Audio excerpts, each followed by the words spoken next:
Good morning guys. आइए, हम लोग का अल्कीन तो ख़त्म हो चुका है और साइक्लो में, बाईस साइक्लो, स्पायरो में और जितने सारे मिसलेनियस क्वेश्चन अल्कीन के हैं, अब वो हम लोग क्वेश्चन को टच कर लें और तब हम लोग अल्काइन की तरफ मूव कर जाएंगे।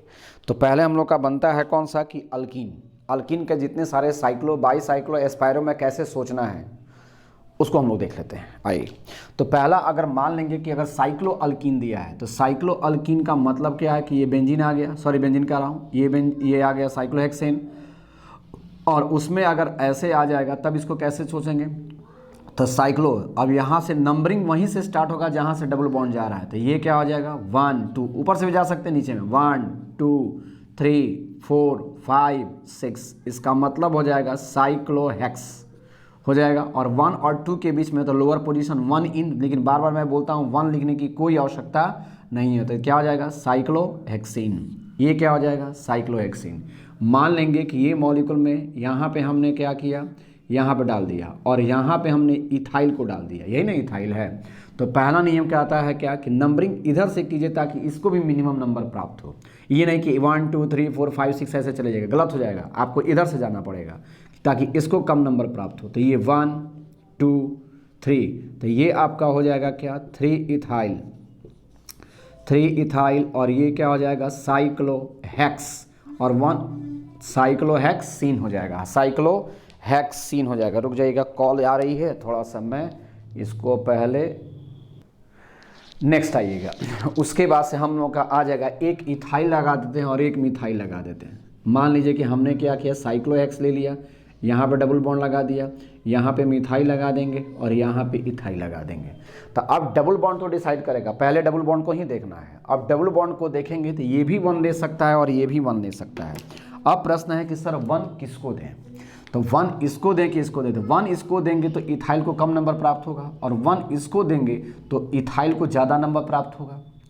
कि तो आपको इस तरीके से चलना है कि ताकि इथाइल को कम से कम नंबर प्राप्त हो। तो इसका मतलब यहाँ से चलेंगे 1 2 3 4 5 एंड 6, यानी 3 पे इथाइल हो गया ना, तो यहाँ पे क्या हो जाएगा फिर 3 इथाइल, फिर आपका 6 पे मिथाइल है तो यहाँ हो जाएगा 6 मिथाइल, 3 इथाइल 6 मिथाइल, और तब यहाँ पे आप क्या लिख सकते हैं साइक्लोहेक्सीन। बहुत आसान है, बहुत आसान है। सपोज कीजिए कि यहाँ पे ये मॉलिक्यूल ऐसे आ गया, यहाँ पे डबल बॉन्ड डाल दिया यहाँ पे और यहाँ पे हमने कर दिया, तो अब तो नंबरिंग वहीं से जाएगा क्योंकि उस डबल बॉन्ड को भी कम नंबर प्राप्त होगा, सब्स्टिट्यूएंट्स को भी कम नंबर प्राप्त होगा आपका। तो यहाँ पे क्या हो जाएगा 1 2, तो 1 भी लिख सकते हैं, नहीं भी लिख सकते हैं, लेकिन लिख लीजिए यहाँ पे। तो ये क्या हो जाएगा 1 इथाइल और तब क्या हो जाएगा साइक्लोहेक्सीन, 1 इथाइल साइक्लोहेक्सीन। लेकिन अगर इसी मॉलिक्यूल में बस सीक्वेंस में समझते चले जाइए, सारा प्रॉब्लम आपका सॉल्व हो जाएगा। यहाँ पे ऐसे कर देंगे, तो अब एक मिथाइल आ गया और एक क्या आ गया इथाइल आ गया। तो जब एक मिथाइल आ जाएगा और एक इथाइल आ जाएगा तो नंबरिंग कहाँ से जाएगा, डबल बॉन्ड तो दोनों तरफ से है, तो यहाँ से जाएगा 1 और ये क्या हो जाएगा 2 ना हो जाएगा। तो यहाँ पे क्या हो जाएगा 1 पे इथाइल है तो यहाँ पे लिखाएगा फिर 1 इथाइल, 2 पे मिथाइल है तो ये क्या हो जाएगा 2 मिथाइल, और साइक्लोहेक्स हो गया और इसमें डबल बॉन्ड है तो क्या जोड़ देंगे इन साइक्लोहेक्सीन। अच्छा, साइक्लोहेक्सीन का जनरल मॉलिक्यूलर फार्मूला क्या होगा, साइक्लोहेक्सीन का जनरल मॉलिक्यूलर फार्मूला क्या होगा, तो जनरल मॉलिक्यूलर फार्मूला हो जाएगा CnH2n-2, और CnH2n-2 किसका फार्मूला है, तो ये आपका अल्काइन का फार्मूला है, ये आपका अल्काइन का फार्मूला है। ये पूछेगा, थोड़ा दिमाग में रखेंगे आप लोग। यहाँ पे आ जाएंगे, नेक्स्ट मॉलिक्यूल आएंगे। अगर इसी मॉलिक्यूल में साइक्लोहेक्स मैंने ले लिया, यहाँ पे हमने डबल बॉन्ड डाल दिया और यहाँ पे हमने क्या किया ऐसे और यहाँ पे डबल बॉन्ड डाल दिया। अब कैसे करेंगे, तो ये क्या कहलाएगा इथिनाइल कहलाएगा।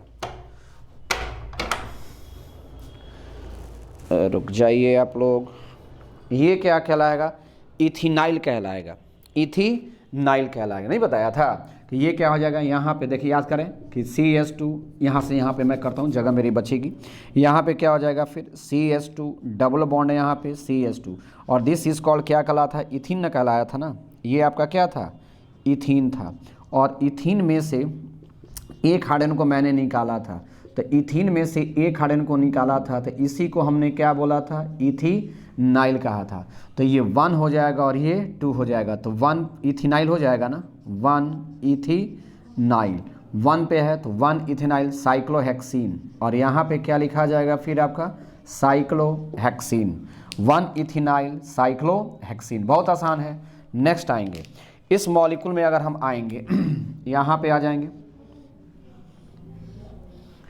यहाँ पे ये डबल बॉन्ड ऐसे मान लेंगे हम दे दिए, और यहाँ पे डबल बॉन्ड डाल दिए, क्लियर, और यहाँ पे फिर ऐसे डाल देंगे। अब आप जानते हैं इसको क्या कहेंगे, 1 पे भी इथेनाइल है, यही तो इथेनाइल है ये वाला, double bond CH2 double bond CH2 double bond CH, CH2 double bond CH, और सिंगल बॉन्ड से कनेक्ट हो गया ये।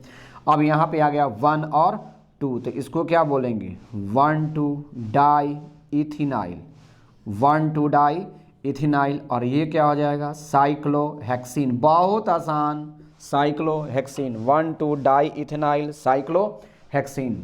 नेक्स्ट आएंगे, यहाँ पे आ जाएंगे, मॉलिक्यूल देखेंगे। सपोज कीजिए कि इस मॉलिक्यूल में हमने यहाँ पे डबल बॉन्ड दे दिया, क्लियर, और यहाँ पे हमने क्या किया, यहाँ पे ऐसे लगा दिए, और यहाँ पे हमने ऐसे लगा दिए। अब क्या होगा, तो इसका मतलब इथाइलिडीन, याद करें ये इथाइलिडीन का केस है। कैसे, इसके लिए मैं यहाँ पे बदल रहा हूँ, देखेंगे यहाँ पे बदल देगा, क्वेश्चन बदल देगा। आपको सतर्कता महसूस करनी पड़ेगी। ये क्या करना होगा, CH2 ऐसे करेंगे, यहाँ पे किनारे में क्या आ जाएगा, CH3, और यहाँ पे मैंने CH और डबल बॉन्ड दिया था, एक सिग्मा और एक पाई बोला था, एक सिग्मा और एक पाई, और this is the case of, इसको हमने क्या बोला था, इथाइलिडीन बोला था, इथाइलिडीन। और ये वाला पार्ट तो ये है, ये है, तो इसको क्या बोले थे हम लोगों ने, इथेनाइल, इथेनाइल। अब बताइए कि नोमेनक्लेचर किधर से जाएगा, तो ETH इसमें भी है, ETH Y है और E है। अल्फ़ाबेटिकल में ये ना पहले आएगा, अल्फ़ाबेटिकल में ये पहले आएगा, यानी इसको कम नंबर देना होगा।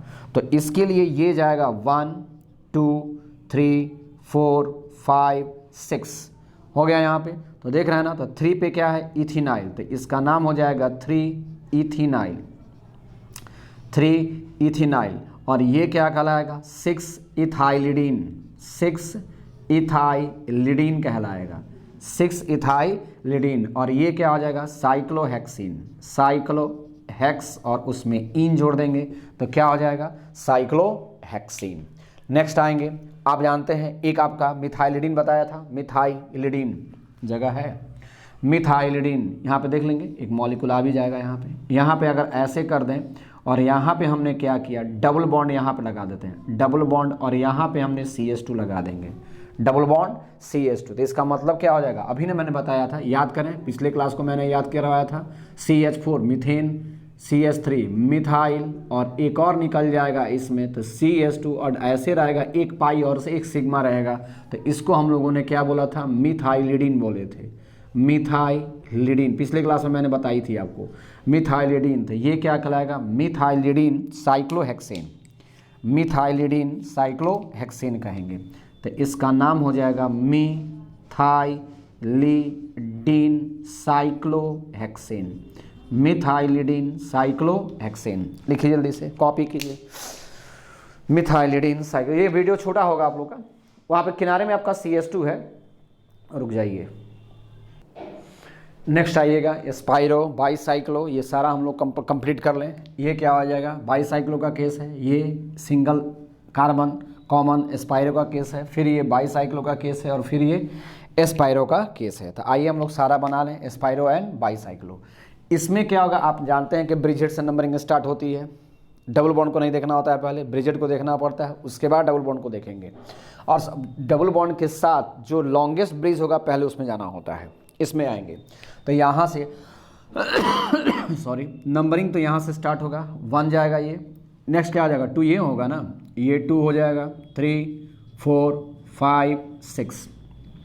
तो बाईसाइक्लो दो केस है, तो यहाँ पे क्या लिखाएगा फिर, बाईसाइक्लो, ब्रैकेट क्लोज, इसमें कितना कार्बन है, 2 कार्बन, इसमें कितना कार्बन, 2 कार्बन, इसमें कितना कार्बन, 1 कार्बन, ब्रैकेट क्लोज हो जाएगा, 2 2 4 और 1 5, 5 में 2 जोड़ेंगे 7, 7 का मतलब क्या हो जाएगा, हेप्ट, और हेप्ट में इन है ना, 2 पे ना इन है, तो हेप्ट क्या हो जाएगा, 2 इन हो जाएगा, बाईसाइक्लो हेप्ट 2 इन। नेक्स्ट आएंगे, ये केस आपका एस्पायरो का केस है, और देखेंगे ना ये कार्बन कॉमन है, एस्पायरो का केस। पहले हम लोग स्मॉल ब्रिज में जाते हैं, डबल बॉन्ड को पहले नहीं देखना होता है।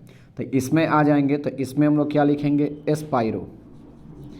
एस्पायरो अब यहाँ पे आएंगे तो यहाँ से स्टार्ट नहीं होता है, बगल से स्टार्ट होता है। 1 2 3 4 5 6 5, देखिए 5 6 7 पे आ रहा है, इधर से 4 5, ये क्या हो जाएगा 6, लोअर नंबर इधर से 6 7 8 9। तो इसमें कितना है कार्बन, 3। लोअर वाला इसमें बिगर वाला को पहले लोअर, इसमें लोअर वाला को पहले लिखा जाता है। और 1 2 3 4 5, तो 5 3 8 हो जाएगा, और 8 में 9 1 जोड़ेंगे ना, तो 9 कार्बन है ना, तो ये 9 कार्बन का मतलब क्या हो जाएगा, नॉन। और कितने पे डबल बॉन्ड है, 6 पे, तो नॉन 6 इन हो जाएगा, नॉन 6 इन। एस्पायरो 3 5 नॉन 6 इन हो जाएगा। इसमें क्या हो जाएगा, इसमें कैसे सोचेंगे हम लोग, ये हम लोग का क्या है, बाईसाइक्लो का केस है, ये हम लोग का बाईसाइक्लो। नंबरिंग यहाँ से भी हो सकता है, नंबरिंग यहाँ से हो सकता है। याद करें थोड़ा बाईसाइक्लो का केस, पहले आपको क्या देखना है, तो पहले लॉन्गेस्ट ब्रिज में जाना होता है। बाईसाइक्लो का केस पहले लॉन्गेस्ट ब्रिज में जाना है, उसके बाद इधर जाना था। अगर मैं नंबरिंग यहाँ से करूँगा तो 1 2 3 4 5 6 7 मिल रहा है, और यहाँ से करूँगा तो 1 2 3 4 5 6 7 8 इसको मिल रहा है, क्योंकि इथाइल है और ये मिथाइल है। इथाइल को कम नंबर प्राप्त होना चाहिए, सारा देखना है, ब्रिज हेड भी देखना है, डबल बॉन्ड भी देखना है, फंक्शनल ग्रुप भी, ये आपका सब्स्टिट्यूएंट्स ब्रांच भी देखना है, उसको कम से कम नंबर प्राप्त होते हैं। इस प्रकार से करना है ताकि सारे को कम से कम नंबर प्राप्त हो। तो नंबरिंग यहाँ से नहीं जाएगा 1 2 3 4 5 6 7, यहाँ से देखिए 1 2 3 4 5 6 7 8 आ रहा है, तो यहाँ से ना ऐसे ना जाएंगे, तो ताकि हो जाएगा ये 1 2 3 4 5 6 आ गया लॉन्गेस्ट ब्रिज में। अब इधर जाएंगे तो देखिए मिनिमम नंबर मिल गया 7 8, इसका नाम क्या होगा, 7 पे इथाइल है तो ये क्या कहलाएगा, 7 इथाइल। आपका 8 पे मिथाइल है तो ये क्या कहलाएगा, 8 मिथाइल। फिर 2 केस है ना, this is the case of bicyclo, bracket close हो जाएगा। इसमें कितने कार्बन्स, 2 कार्बन्स, इतने इसमें 1 2 3 4 कार्बन, 2 and 4 इंक्रीजिंग ऑर्डर में लिखा आता है। इसमें क्या आता है, डिक्रीजिंग ऑर्डर में लिखाएगा। इसमें आपका पहले क्या लिखाएगा, 4 लिखाएगा ना, पहले 4 जाएगा और तब क्या हो जाएगा, 2 हो जाएगा, डिक्रीजिंग ऑर्डर। और इसमें इंक्रीजिंग ऑर्डर में जाता है, 4 2 हो गया। और इसमें कितना है, 0 ना, इसमें कितना 1 2 3 4, इसमें 2 और इसमें 0, तो 4 2 0, ब्रैकेट क्लोज हो गया। अब जोड़िए 4 2 6, 6 में 2 जोड़ेंगे 8, और 8 का मतलब क्या हो जाएगा, ऑक्ट आ गया। कितने पे डबल बॉन्ड है, तो 3 and 4 में मिनिमम नंबर 3 है, और 7 और 8 में मिनिमम नंबर 7 है, तो ये क्या हो जाएगा, 3 7 डाई इन। नेक्स्ट मॉलिक्यूल देखेंगे, इस मॉलिक्यूल में आएंगे तो ये मॉलिक्यूल भी एस्पायरो का केस है। देखिए ये कार्बन एस्पायरो का केस है ये, तो यहाँ पे क्या हो जाएगा, पहले तो हमको 1 जाएगा। देखिए ये डबल बॉन्ड है, यहाँ पे डबल बॉन्ड है, ये मॉलिक्यूल डबल बॉन्ड बना रहा है, यहाँ पे डबल बॉन्ड है, ऐसे कर दीजिए, डबल बॉन्ड है। और ये इथाइल है और ये क्या है, मिथाइल है। तो इसमें क्या हो जाएगा, पहले किधर जाना पड़ेगा, लोअर रिंग में जाते हैं, पहले किस में, लोअर रिंग में। तो लोअर रिंग में एक नंबर तो यही ले लेगा, 1 ले लेगा। ये क्या होगा, 2, ये 3, ये 4 5 and 6 हो जाएगा ना। तो इसमें क्या लिखाएगा प्रभु, बोलिए। तो इसमें हम लोग का लिखाएगा 1 पे इथाइल है, तो ये हो जाएगा 1 इथाइल। 2 पे आपका और 5 5 पे, तो 2 5 5 क्या हो जाएगा, ट्राईमिथाइल। 2 5 5 trimethyl, 2 5 5 trimethyl. एस्पायरो का केस है, this is the case of क्या कहलाएगा, एस्पायरो आ गया। और इसमें अगर हम आएंगे एस्पायरो का केस में, तो इसमें लोअर रिंग में कितना है, 2 रिंग है। इसमें लोअर में कितना है, 1 2 3 है, तो 2 3 हो जाएगा। और अपने मन से 1 जोड़ेंगे ना, तो 2 3 5 और 1 6, 6 का मतलब क्या हो जाएगा, हेक्स। कितने पे डबल बॉन्ड है, 1 पे, तो हेक्स 1 इन हो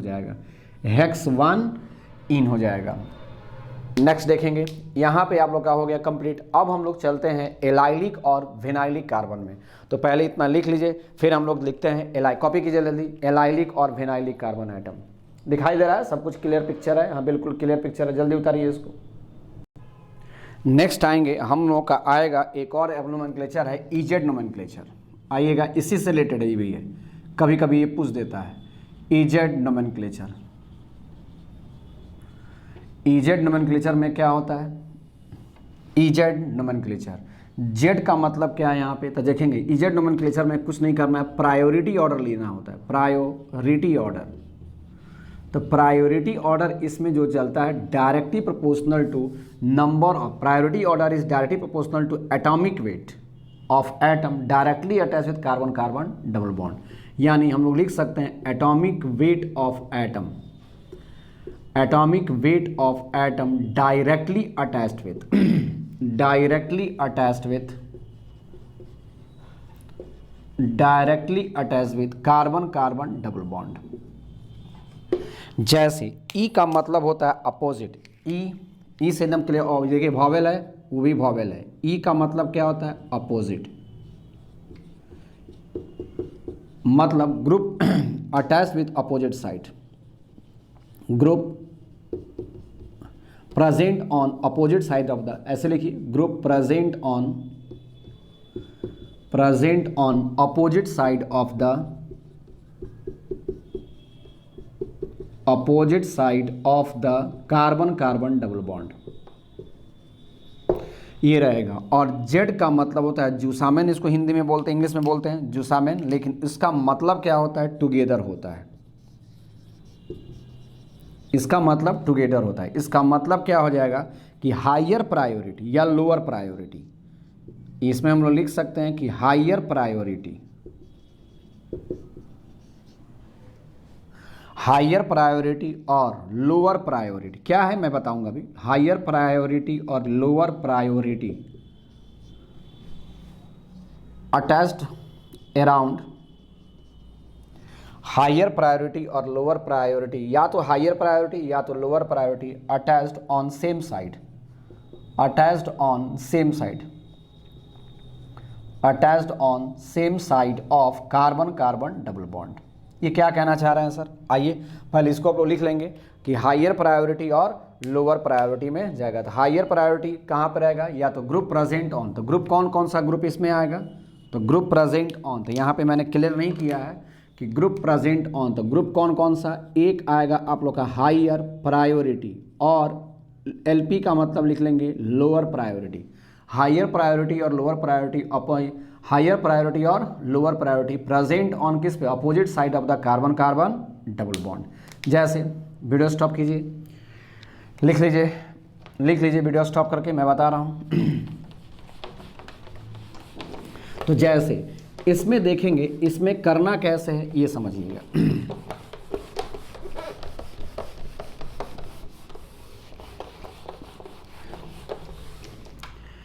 इसमें अगर हम लोग आएंगे, तो जैसे फर्स्ट मॉलिक्यूल अगर ले लेंगे तो कार्बन कार्बन डबल बॉन्ड, इसमें कौन आएगा? क्लोरीन आएगा, यहाँ पे आपका ब्रोमीन आएगा फर्स्ट मान लीजिए, फिर यहाँ पे हमने क्या किया? आयोडीन ले लिया, और यहाँ पे हमने फ्लोरीन ले लिया, 4 मॉलिक्यूल ले लिया। अब इसमें देखना है, तो आप पहले से जानते हैं कि आपको हैलोजन ग्रुप, बेसिक केमिस्ट्री मैंने बताई है कि सबसे पहले बेसिक केमिस्ट्री को ख़त्म करेंगे। तो पहला आ जाएंगे, तो यहाँ पे आ जाएगा फ्लोरीन, क्लोरीन, ब्रोमीन, आयोडीन, और एटी का मतलब स्टैटिन। तो इसमें अगर आएंगे तो सबसे हायर देखिए एटॉमिक वेट, तो एटॉमिक वेट सबसे ज़्यादा इसका है, तो ये आपका हायर प्रायोरिटी ऑर्डर में चला गया, हायर प्रायोरिटी ऑर्डर। ये क्या हो गया? इस कार्बन कार्बन डबल बॉन्ड पे पहले देखना है, इस कार्बन पे पहले देखिए, इन दोनों में हायर में ये चला गया, और ये जो है वो आपका क्या है? सबसे ऊपर है, यानी ये हो गया लोअर प्रायोरिटी ऑर्डर में आ गया। ये क्लियर हो गया? इन दोनों में आए क्लोरीन और ब्रोमीन, तो क्लोरीन एंड ब्रोमीन में ब्रोमीन सबसे नीचे है, तो यानी ये मेरा क्या हो गया? Higher priority order. तो इसका निश्चित है कि क्लोरीन कहाँ चला गया? लोअर प्रायोरिटी ऑर्डर में चला गया, लोअर प्रायोरिटी। तो देखिए हायर प्रायोरिटी अपोजिट साइड हो गया, हायर प्रायोरिटी क्या हो गया? अपोजिट साइड हो गया। और जब हायर प्रायोरिटी अपोजिट साइड हो गया, इसका मतलब है दिस इज कॉल्ड, क्या कहलाएगा? ई फॉर्म। इसको क्या बोलेंगे हम लोग? ई फॉर्म बोलेंगे। मान लेंगे इसी मॉलिक्यूल को मैं क्या कर रहा हूँ, यहाँ पे आएंगे, सी आ गया, इसको मैं स्थिर रख रहा हूँ आयोडीन, और यहाँ पे क्या हो गया फ्लोरीन, और इसी मॉलिक्यूल में इसको मैंने क्या किया, इसको उलट दिया। यहाँ पे कौन आ गया, ब्रोमीन आ गया, और यहाँ पे कौन आ गया, क्लोरीन आ गया। फिर इन दोनों में देखिएगा तो इन दोनों में ये मेरा कोई किसी एक को निकालिएगा तब भी आपका काम चल जाएगा, लोअर प्रायोरिटी ऑर्डर है। और इन दोनों में क्लोरीन का मास क्या होता है, कम है, और ब्रोमीन का मास ज़्यादा है, यानी ये क्या हो गया, इसमें ये लोअर प्रायोरिटी ऑर्डर हो गया। यानी lower priority order same side या higher priority order same side. जब lower priority order same side है तो यानी ये मॉलिक्यूल, इसी मॉलिक्यूल का ये मॉलिक्यूल क्या कहलाएगा, जेड फॉर्म कहलाएगा। बस यही देखना, एटॉमिक वेट केवल देखना होता है। इसके बेसिस पे आप जानते हैं कि ग्रुप में जाने पर एटॉमिक वेट क्या करता है, बढ़ता है, बस उसी के बेसिस पे इसको अरेंज कर लेना है। जैसे एक और मॉलिक्यूल आइए, जैसे मान लेंगे कि कार्बन कार्बन मैंने डबल बॉन्ड ले ली, इधर क्या कर दिया, मैंने CH3 को जोड़ दिया, यहाँ पे हमने H को जोड़ दिया, यहाँ पे हमने OH को जोड़ दिया, और यहाँ पे हमने NH2 को जोड़ दिया। सेम, बस डायरेक्टली कौन अटैच है वही देखना है। इससे डायरेक्टली कार्बन अटैच है और इससे डायरेक्टली कौन अटैच है, हाइड्रोजन अटैच है। तो इन दोनों में भारी कौन है,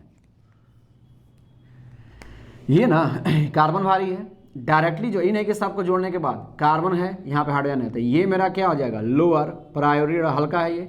इन दोनों में डायरेक्टली कौन अटैच है, ऑक्सीजन, इसमें डायरेक्टली कौन अटैच है, नाइट्रोजन। कौन हल्का है, कौन भारी है, भारी ये हल्का लेके चल रहा है ना, ये कौन आपका सबसे लोअर प्रायोरिटी में। तो देखिए नाइट्रोजन आपका लोअर प्रायोरिटी में आ गया, लोअर प्रायोरिटी ऑर्डर। तो लोअर प्रायोरिटी ऑर्डर क्या हो गया, सेम साइड। तो देखिए यहाँ पे lower priority order same side हो या higher priority order same side हो, उसी को हम लोग क्या बोलते हैं, जेड फॉर्म। तो ये हम लोग का क्या हो जाएगा, जेड फॉर्म आ गया। नेक्स्ट आएंगे तो यहाँ पे क्या हो जाएगा, कार्बन कार्बन क्या हो जाएगा, डबल बॉन्ड हो गया, इस मॉलिक्यूल में यहाँ पे आ जाएंगे तो ये मॉलिक्यूल क्या हो जाएगा, CH3, और यहाँ पे कौन आ जाएगा, H, और यहाँ पे आपका आ जाएगा कौन सा, NH2, और यहाँ पे कौन आ जाएगा, OH। इसी मॉलिक्यूल का दूसरा रूप है। इन दोनों में बस एक साइड पे कार्बन, पहले सोचिए, इस कार्बन पे ये अटैच है और ये अटैच है। इन दोनों में हायर प्रायोरिटी ये है, कार्बन भारी और हाइड्रोजन छोटा है, हल्का है ना, तो ये आपका जाएगा, जो भारी है वो क्या होगा, हायर प्रायोरिटी ऑर्डर, जो हल्का है वो क्या होगा, लोअर प्रायोरिटी ऑर्डर। उसी तरह इसमें आएंगे तो इन दोनों में भारी कौन है, ये ना, ये आपका हायर प्रायोरिटी, ऑक्सीजन भारी, ऑक्सीजन 8 होता है, 16 उसका मास होता है, नाइट्रोजन का 14 मास होता है। तो हाइड्रोजन हायर प्रायोरिटी ऑर्डर, और ये हो जाएगा लोअर प्रायोरिटी ऑर्डर। तो हायर प्रायोरिटी ऑर्डर अपोजिट हो गया, लोअर प्रायोरिटी ऑर्डर अपोजिट हो गया। जब अपोजिट हो गया, अपोजिट वॉवेल ओ से शुरू हो रहा है, इसलिए ई आइसोमर, यानी ये क्या कहलाएगा, ई फॉर्म। क्लियर। नेक्स्ट आइए, नेक्स्ट बनाइए। मान लेंगे कि यहाँ पे क्या आ गया, कार्बन कार्बन डबल बॉन्ड आ गया, और यहाँ पे हमने ले लिया CH2 और ये CH3, इधर ले लिया मैंने H, फिर यहाँ पे आइए ये CH3 और ये क्या आ गया, H। देखिए ये सिस फॉर्म भी है, ये आपका सिस भी कहलाएगा, है ना। इसमें सिस फॉर्म आप नहीं सोच सकते हैं, क्योंकि चारों ग्रुप क्या है, अलग अलग है, सिस और ट्रांस नहीं कर सकते हैं। इसमें आप सिस ट्रांस कर सकते हैं, ये आप जानते हैं ना कि ये सिस है। और अगर मान लेंगे कि कार्बन कार्बन डबल बॉन्ड और दोनों हाइड्रोजन को मैं अपोजिट कर दूं, तो ये तो मेरा ट्रांसफॉर्म हो जाएगा, पढ़े हैं आप लोग जस्ट पिछले क्लास में। ये मेरा क्या कहलाएगा, ट्रांस कहलाएगा। तो ये हो जाएगा CH2 और ये CH3 ना आ जाएगा।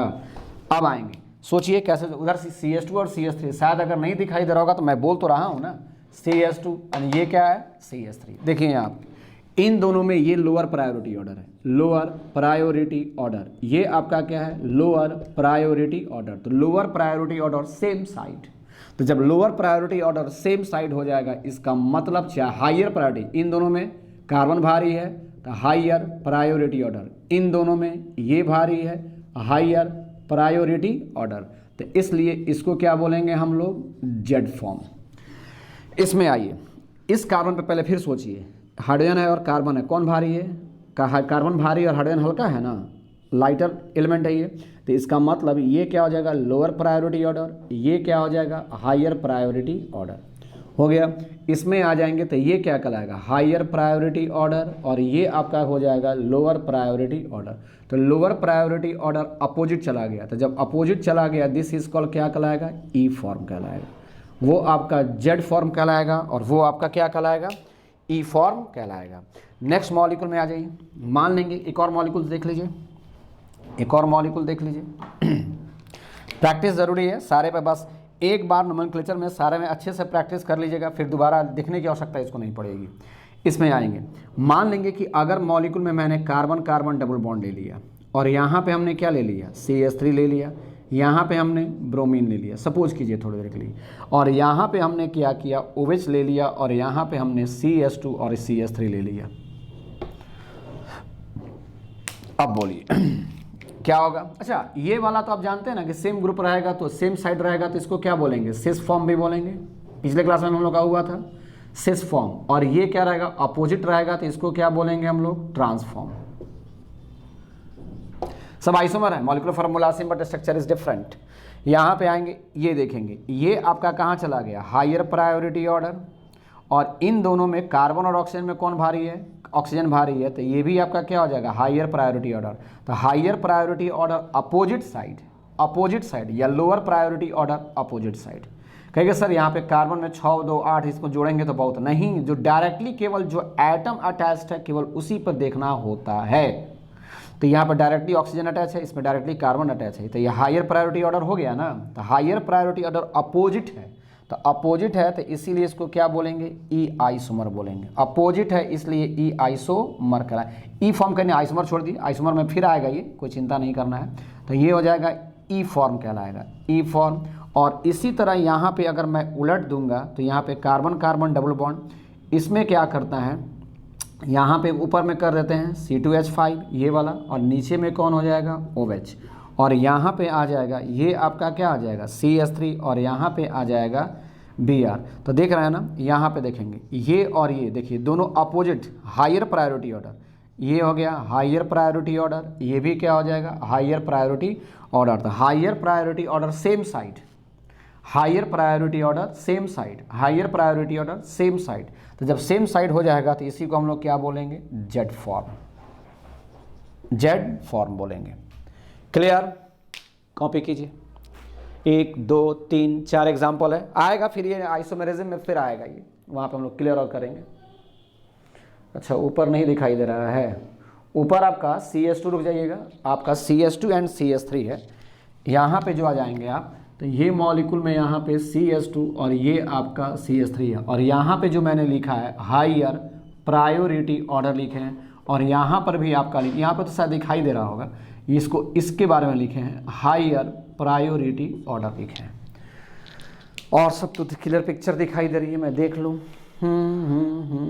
क्लियर है, लिख लीजिए उसको। आइएगा, अब हम लोग का चलेगा अगला और लास्ट टॉपिक हम लोग का अल्कीन का होगा। ये भी एक टर्म है, उसको भी लिख लीजिएगा, allylic and vinylic position, allylic and vinylic position, allylic and vinylic position.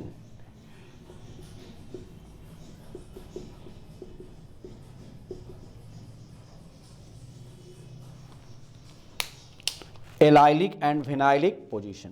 Allylic और विनाइलिक में क्या होगा, तो देखेंगे पहले मैं टर्म लिख देता हूँ, एक वर्ड देखेंगे, carbon of carbon carbon double bond,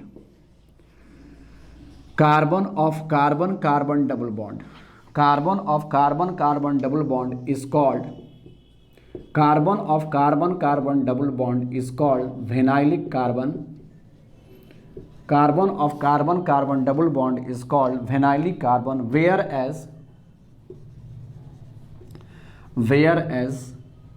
carbon, कैसा कार्बन होना चाहिए, sp3 हाइब्रिडाइज्ड, sp3, रुक जाइएगा, sp3 मैं यहाँ पे दे देता हूँ, sp3 ब्रैकेट में है, sp3 हाइब्रिडाइज्ड।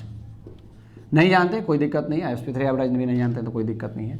तो whereas carbon adjacent, whereas carbon adjacent to double bond,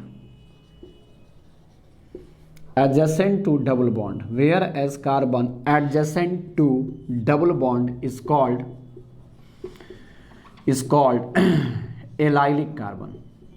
क्या कहना चाह रहा है, आइए, क्या ये कहना चाह रहा है, ये वर्ड क्या है, आइए हम लोग का। आज इससे जो हाइड्रोजन अटैच रहेंगे, एलाइलिक से हाइड्रोजन अटैच रहेंगे, एलाइलिक हाइड्रोजन, विनाइलिक से हाइड्रोजन अटैच रहेंगे, विनाइलिक हाइड्रोजन। क्या है सर, आइए ना सीखिए ना मेरे साथ। CH2 डबल बॉन्ड, यहाँ पे CH2, दुनिया का सबसे अच्छा वर्क कर रहे हैं आप लोग, घर पे बैठ के पढ़ अपने लाइफ को बना रहे हैं, माँ बाप के सपने को पूरा कर रहे हैं। तो कार्बन कार्बन डबल बॉन्ड हो गया, तो carbon carbon double bond is called vinylic carbon. तो भी विनाइलिक कार्बन, यानी कोई पूछेगा कि विनाइलिक कार्बन कितना है, तो विनाइलिक कार्बन आपका 2 है। विनाइलिक कार्बन कितना है, 2 है। और विनाइलिक हाइड्रोजन कितना आ जाएगा, तो विनाइलिक कार्बन से जो जुड़ा रहेगा। अच्छा रुक जाइए, आपको नहीं समझ में आ रहा है तो इसको और ब्रेक तो कर सकते हैं ना। C डबल बॉन्ड C, यहाँ पे H आ जाएगा, यहाँ पे H आ जाएगा, फिर यहाँ पे हाइड्रोजन आ जाएगा, यहाँ पे हाइड्रोजन आ जाएगा। तो कार्बन कार्बन डबल बॉन्ड जब भी जुड़ा रहेगा, जब भी कार्बन कार्बन डबल बॉन्ड जुड़ा रहेगा, वो आपका कहलाएगा विनाइलिक कार्बन। तो विनाइलिक कार्बन तो 2 हुआ, विनाइलिक कार्बन कितना हो गया, 2 हो गया। अब इसी को हम लोग शॉर्ट में लिखेंगे VC, VC का मतलब विनाइलिक कार्बन। और विनाइलिक से जो जुड़ा रहेगा वही तो एलाइलिक है, विनाइलिक से जो जुड़ा रहेगा वही क्या मेरा, एलाइलिक है। तो इसमें एलाइलिक कार्बन कितना हो जाएगा, एलाइलिक का सॉरी एनाइलिक नहीं, अब विनाइलिक से जुड़ा रहेगा विनाइलिक हाइड्रोजन ना होगा, तो इसमें विनाइलिक हाइड्रोजन कितना हो जाएगा, विनाइलिक हाइड्रोजन, बताइए विनाइलिक हाइड्रोजन। तो विनाइलिक हाइड्रोजन कितना होगा, विनाइलिक कार्बन पे 2 हाइड्रोजन, विनाइलिक कार्बन पे 2 हाइड्रोजन, तो विनाइलिक हाइड्रोजन कितना, 4। नहीं समझ में आया, कोई दिक्कत नहीं है, पहला में आएंगे, दूसरा में देखेंगे कैसे सोचना है, फिर आएंगे। मान लेंगे कि ये मॉलिक्यूल मैंने ले लिया CH2 डबल बॉन्ड CH, और यहाँ पे हमने क्या ले लिया, CH3, यही sp3 है, 1 सिग्मा 2 सिग्मा 3 और 1 4, मतलब सिंगल बॉन्ड से ये कार्बन जुड़ा रहा है तब। तो समझिएगा, मैं पहले यहाँ पे बता दूँ, उसके बाद फिर तोड़ूंगा, फिर आप समझने की कोशिश करेंगे। कार्बन कार्बन डबल बॉन्ड क्या कहलाएगा, विनाइलिक, अभी मैंने लिखा था विनाइलिक। और विनाइलिक से जो सिंगल बॉन्ड से जो कार्बन सारा सिंगल बॉन्ड इस पर आना चाहिए, वही क्या कहलाएगा, ए का मतलब क्या हो गया, ए का मतलब क्या हो जाएगा, एलाइलिक, और V का मतलब क्या हो जाएगा, विनाइलिक। अब इसको तोड़िए, नहीं समझ में आएगा तो। यहाँ पे कौन कौन है, 2 हाइड्रोजन है ना, यहाँ पे हमने 2 हाइड्रोजन को ले लिया, फिर C कर देंगे, डबल बॉन्ड C हो गया, इधर क्या कर देते हैं, 1 H कर देते हैं, और यहाँ पे 1 CH3 कर देते हैं। तो कार्बन कार्बन डबल बॉन्ड क्या कहलाएगा, vinylic, carbon carbon double bond vinylic, vinylic हो गया। और विनाइलिक के बगल में जो कार्बन होगा, कार्बन कार्बन डबल बॉन्ड से जो डायरेक्टली अटैच होगा, वही क्या कहलाएगा, एलाइलिक। तो इस केस में अगर हम लोग चलेंगे, देख रहे हैं ना, carbon carbon double bond VV लिखे हैं, यहाँ पर भी VV, विनाइलिक, विनाइलिक से बगल में जो अटैच होगा, विनाइलिक से जो बगल में अटैच होगा वो क्या कहलाएगा, एलाइलिक। आपके बगल में जो रहेगा, डबल बॉन्ड को अपना मानिए, अब मेरे बगल में जो रहेगा वही एलाइलिक होगा, वही तो पड़ोसी कहलाता है। तो VC का मतलब विनाइलिक कार्बन, तो विनाइलिक कार्बन कितना हो गया, 2, विनाइलिक कार्बन 2, विनाइलिक हाइड्रोजन कितना हो जाएगा, विनाइलिक कार्बन 2 आ गया, विनाइलिक हाइड्रोजन यहाँ से देख लीजिए, यहाँ से वैसे भी यहाँ से भी दिखाई दे रहा है, विनाइलिक कार्बन 2, विनाइलिक हाइड्रोजन 2 और 1 3, विनाइलिक कार्बन से जो जुड़ा रहेगा वही आपका विनाइलिक हाइड्रोजन है, विनाइलिक कार्बन से जुड़ा रहेगा विनाइलिक हाइड्रोजन, तो 2 और 1 3, तो विनाइलिक हाइड्रोजन कितना हो गया, 3 हो गया। एलाइलिक देखेंगे, एलाइलिक क्या होगा, विनाइलिक के बगल में जो कार्बन रहेगा वही तो एलाइलिक है, जो सिंगल बॉन्ड से जुड़ा रहेगा वही एलाइलिक है आपका। तो एलाइलिक कितना हो जाएगा, एलाइलिक कार्बन कितना हो गया, AC का मतलब not air condition, allylic carbon, allylic carbon कितना हो गया, 1 हो गया, लेकिन एलाइलिक हाइड्रोजन कितना हो गया, 3, एलाइलिक हाइड्रोजन 3 आया। नेक्स्ट मॉलिक्यूल आइए, नहीं समझ रहे हैं ब्रेन लगाते रहिए, यहाँ पे ये मॉलिक्यूल फिर समझा दूंगा लास्ट में, C, लेकिन ब्रेन तो लगाइए कि मेरा भी समय बचेगा, आपका भी समय बचेगा। फिर मान लेंगे कि यहाँ पे मॉलिक्यूल आ गया CH2 और ये आ गया CH3, फिर आ जाएंगे ये CH2, सपोज कीजिए थोड़ा सा और ब्रेक करते हैं इसको, यहाँ पे आ जाएगा CH3, यहाँ पे आ जाएगा CH3, ये मॉलिक्यूल मैंने ले ली। कैसे सोचेंगे सर, आइए ना सोचिए, ये क्या कहलाएगा, कार्बन कार्बन डबल बॉन्ड क्या कहलाएगा, विनाइलिक, अभी बोला था।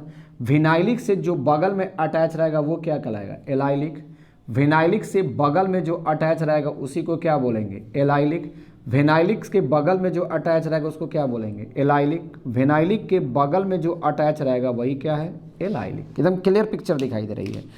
तो विनाइलिक हाइड्रोजन कितना हो जाएगा, अगर मैं कह दूंगा कि विनाइलिक कार्बन कितना हो जाएगा, तो विनाइलिक कार्बन 2, यही 2, और विनाइलिक हाइड्रोजन कितना हो जाएगा, 0, क्योंकि इस पर कोई हाइड्रोजन नहीं है, विनाइलिक हाइड्रोजन 0, एलाइलिक कार्बन कितना होगा, तो allylic allylic allylic allylic allylic carbon कितना हो गया 4। अगर मैं एलाइलिक हाइड्रोजन की बात करूं तो एलाइलिक पे कितना हाइड्रोजन है 1 2, एलाइलिक पे कितना हाइड्रोजन 1। बगल वाला मत लीजिएगा, है ना, आपके बगल वाला पड़ोसी हो जाएगा, नहीं होगा। क्या था, हमारे घर के बगल में देश है, कोई देश है तो पड़ोसी है, आपका पड़ोसी थोड़ा है, देश का पड़ोसी है। तो यहाँ पे क्या हो जाएगा एलाइलिक एलाइलिक एलाइलिक और एलाइलिक, तो allylic hydrogen 2, allylic hydrogen 3, allylic hydrogen 3 और 3 6 और 3 9, एलाइलिक हाइड्रोजन कितना हो गया 9, 3 3 6 2 8 और 1 9, एलाइलिक हाइड्रोजन 9 आ गया। यहाँ पे आ जाएंगे यहाँ पे आ जाएंगे इस मॉलिक्यूल में अगर हम आएंगे, यहाँ पे ऐसे मैंने कर दिया। अब यहाँ पर भी हाइड्रोजन जा रहा है और यहाँ पर भी क्या आ गया हाइड्रोजन जाएगा। तो यहाँ पे अगर आएंगे तो carbon carbon double bond vinylic, carbon carbon double bond vinylic, carbon carbon double bond vinylic, carbon carbon double bond vinylic. तो विनाइलिक कार्बन कितना है, विनाइलिक कार्बन कितना है 2 है, विनाइलिक कार्बन 2 है। विनाइलिक हाइड्रोजन कितना है, तो देखिए विनाइलिक पर 2 हाइड्रोजन है, विनाइलिक हाइड्रोजन भी कितना हो गया 2 हो गया। विनाइलिक के बगल वाला कार्बन एलाइलिक है, विनाइलिक के बगल वाला कार्बन एलाइलिक है। अब इस पे एलाइलिक पे कितने हाइड्रोजन है, तो कार्बन के तो 4 बॉन्ड होते हैं, तो यहाँ पे अपने मन से 2 जोड़ेंगे ना, यहाँ पे अपने मन से 2 जोड़ेंगे ना, तो इस प्रकार एलाइलिक कार्बन कितना हो जाएगा, तो एलाइलिक कार्बन कितना हो गया 2 हो गया। और एलाइलिक हाइड्रोजन कितना हो जाएगा, तो 2 और 2 4, एलाइलिक हाइड्रोजन 4 गया। क्लियर, एलाइलिक हाइड्रोजन 4 जाएगा, ये क्लियर हो गया। तो विनाइलिक कार्बन 2 हो गया, विनाइलिक हाइड्रोजन 2 हो गया, एलाइलिक कार्बन 2, देख रहे हैं ना एलाइलिक हो गया ये। तो विनाइलिक के बगल वाला कार्बन एलाइलिक, विनाइलिक के बगल वाला कार्बन एलाइलिक, एलाइलिक कार्बन 2 हो गया और एनाइलिक हाइड्रोजन भी कितना हो गया, तो 2 इस पे और 2 इस पे, एलाइलिक हाइड्रोजन कितना 4। आसान है समझना, क्लियर। तो इस प्रकार आप लोग का ये कंसेप्ट कहीं कहीं जरूरत पड़ेगा, डबल बॉन्ड के बगल वाला कार्बन एलाइलिक कहलाता है, कभी कभी जरूरत पड़ती है, रिएक्शन के दौरान आएगा ये, हम लोग सीखेंगे फिर वहाँ पे सीखेंगे, लेकिन यहाँ पे सीखिए, वहाँ पे रिवीजन होगा, सीख गए रहेंगे यहाँ तो वहाँ रिवीजन होगा। सिस ट्रांस सीख गए आएंगे तो आगे आएगा रिवीजन हो जाएगा, इजेड सीख जाएंगे आगे आएगा रिवीजन होगा, एलाइलिक विनाइलिक सीख जाएंगे आगे आएगा रिवीजन होगा। तो कहीं ना कहीं ये रिपीट होता रहेगा, क्योंकि रिएक्शन के दौरान जब ये आएगा तो सारा कुछ रिपीट होगा, लेकिन ये कॉन्सेप्ट रिपीट नहीं होगा, ये सारा एग्जाम्पल रिपीट नहीं, कॉन्सेप्ट केवल रिपीट होगा वहाँ। तो इसलिए इसको ध्यान में रखना है और इसको कोशिश करना है। तो हम लोग का अल्कीन समाप्त हो गया, अब हम लोग का जो चलेगा वो कौन सा चलेगा, अल्काइन चलेगा। तो नेक्स्ट क्लास में हम लोगों का अब अल्काइन स्टार्ट हो जाएगी, क्योंकि अब अल्कीन का कोई भी टॉपिक बचा हुआ नहीं है, हम लोग का अल्काइन स्टार्ट होगा।